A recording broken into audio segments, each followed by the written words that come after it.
Today, I want to talk about how I got parole. Okay. Now, if it's your first time in prison, like if it's your first time going inside the pen, then parole is pretty much granted almost every time. And the only reason why I say almost every time is because there's some guys out there who get denied, right? And that's because they don't have a good enough correctional plan. They're not convincing the parole board that they're going to be law abiding again, right? Like when they go to the fucking parole hearing, they don't convince them at all. Like they don't have a proper plan, and the parole board is convinced that this guy ain't gonna do shit. You know, he's gonna be doing the same thing that he was doing before he came inside.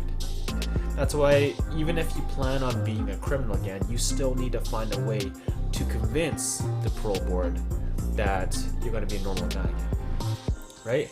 And how do you do that? Well, you have to come up with a good story, right? Now, most of the times, it's better if you're honest, right? It's better if, you're actually being truthful about, being a good person again, right?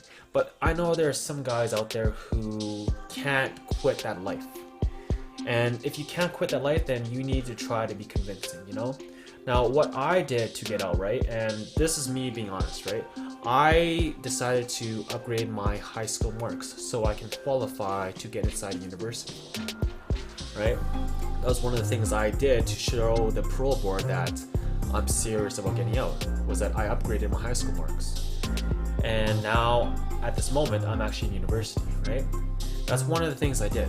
Another thing was I volunteered while I was inside prison, right? There's this HIV clinic in Edmonton, and I would go there 3 times a week to cook for the people who have, sexual diseases, right? I don't know why they need their own cooks, but yeah, I volunteered and I helped them cook. And that got me outside of the prison. Every time I left to volunteer, that was one ETA I got on my list, on my record. And an ETA stands for escorted temporary absent.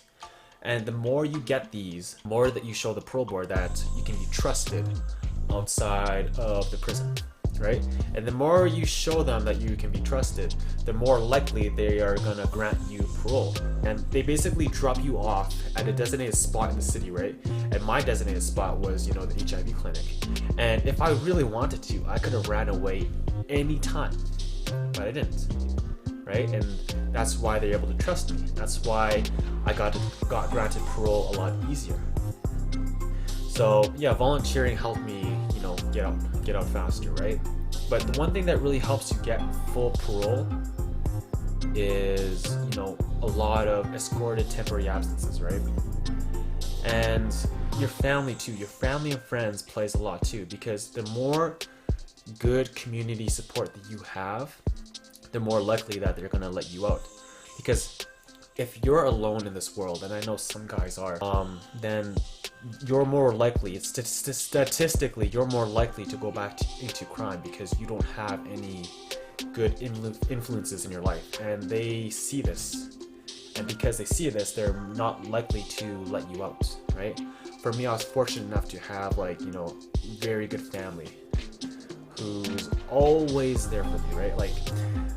And how they find out if your family and friends are good is that they will actually send people to do a community assessment on these people to see how they are, right? Do they have any criminal records? What kind of jobs do they have, right?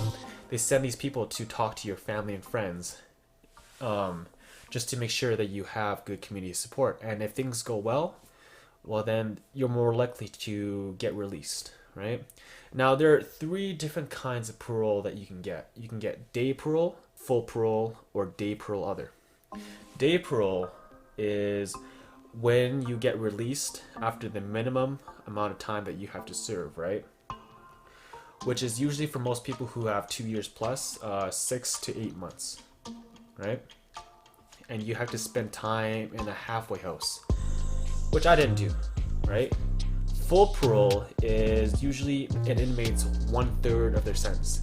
This is what people mostly want, because on full parole, you can get released and you can live anywhere in Canada. You can live with, by yourself, with family, with friends, whatever, right?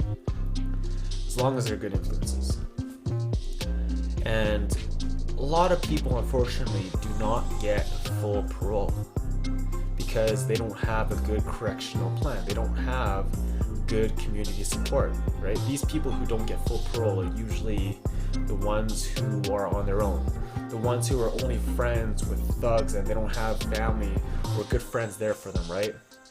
Now, I didn't get day parole or full parole. I got day parole other, which is very similar to full day parole, right? You can go for it almost the same time.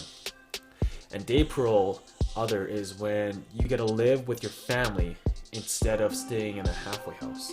Day parole other is very hard to get for most people because to get this, you need to have a lot of escorted temporary absences, preferably a lot of UTAs too, which is unescorted temporary absences. It's when you don't have a community member looking after you. You have your own family or your own friends looking after you instead, right? And I got a lot of ETAs and UTAs while I was inside prison. Because after a certain amount of time of serving inside prison, right, you get to go on your UTAs. And basically it's 72 hours a month where you get to spend with your family or friends, but mostly just family, right, that they let you be around with. And to get that, they need to have a good community assessment on them, right? They need to get interviewed before you can even go on your UTAs. And these 72 hours, I usually split it into 8 days. So it would be like 8 hours a day to spend with my family, right? And I split this into 8 days of the month. So every Tuesday and Thursdays, I got to see my family, right? And this made time in prison, like the last 4 months in prison, it made it very easy for me because it almost felt like I was no longer in prison because I spent most of it with my family. And then the other days I just, watched TV and just did my time in fucking in the pen, right? But yeah, that's how I got day parole other. And unfortunately, I'm gonna be honest with you guys, most of you guys probably won't get day parole other. Most of you guys, for the first time, you probably will get day parole. It's hard enough to get full parole, man. It really is. But most of you guys will probably get day parole. Most of you guys will probably have to spend time in a halfway house. And the only thing I know about halfway houses is that most guys hate it.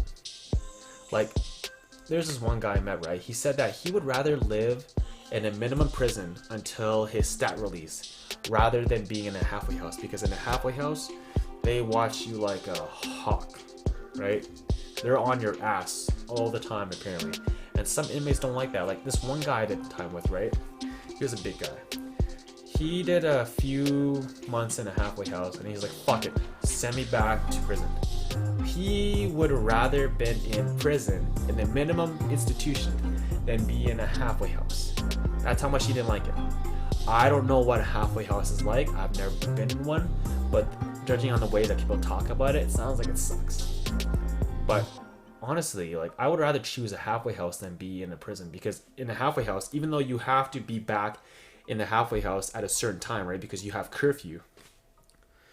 At least you're out, right? At least you get to see your family and friends every day. At least you get to go to work. So I don't know why these guys would rather stay in prison.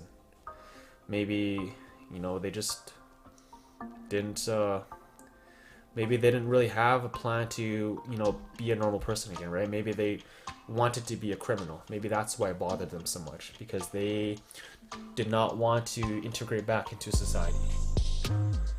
I don't know what they were thinking, right? But, if I was in their shoes, I would have chosen the halfway house than prison. But some people, they have different motives, right? My motive was to, stay out of prison completely, because I hated it in there. It was a good time. Well, no, it wasn't a good time, but it was average time, right? Because all you do in prison, right, in a federal institution, is watch TV all day, play cards, do a little walking around and working out if you're into that, right? But most of the times you're just playing cards, playing crib, and watching TV. That's all you're doing. That's all prison is like. It's fucking boring. But yeah, I feel like I've been rambling on for a long time. So that's how I got parole. I know most of you guys watching it now, it's gonna be your first time in there, and you're probably wondering like, what the fuck do I do, right? And honestly, man, just do as much as you can, okay? Like any opportunities to get certified, to leave the prison, right? Like church, going to church counts as ETA, right? Get as much ETAs as you can, because the more ETAs, escorted temporary absences, you get, the more you show the prison, the parole board, that you can be trusted outside. So yeah, see ya.